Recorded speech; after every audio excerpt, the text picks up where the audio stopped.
Guys, ipakita ko muna yung kwarto namin ng alaga ko. Ito yon. Pasok tayo. Ito po yun. Alaga ko Kuwaiti. Ito yung kwarto namin. May TV siya. Tapos may couch. Kasi syempre pagka nanonood na siya ng TV, minsan higas siya dyan. O uupo siya. Tapos ito yung kwarto namin. Ito siya natutulog. Ito sa kanya. Dito naman ako. Ito yung ano ko. Ito naman yung sa kanya. Bukas guys, papakita ko siya sa inyo kung anong klase siya. At kayo na humusga kung ano. Ito, TV niya. Ito, may lamesa siya dito. Maliit pagka kakain siya. Minsan dito siya kumakain kasi.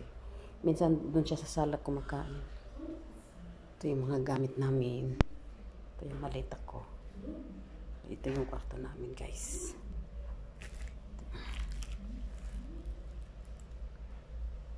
Aparador niya yung malaki, aparador ko yung maliit. So yan guys. Mayroon pa kami ditong mga gamit-gamit, mga baso, bote, tubig niya, tapos yung gamot niya.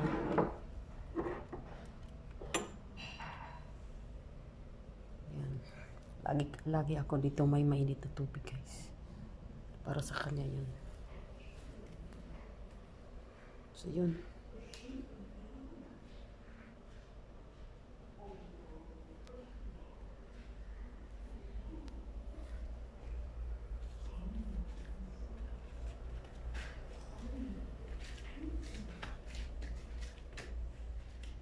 Nakakita na kayo din guys ng pintuan no, na pero iba ang doorknob.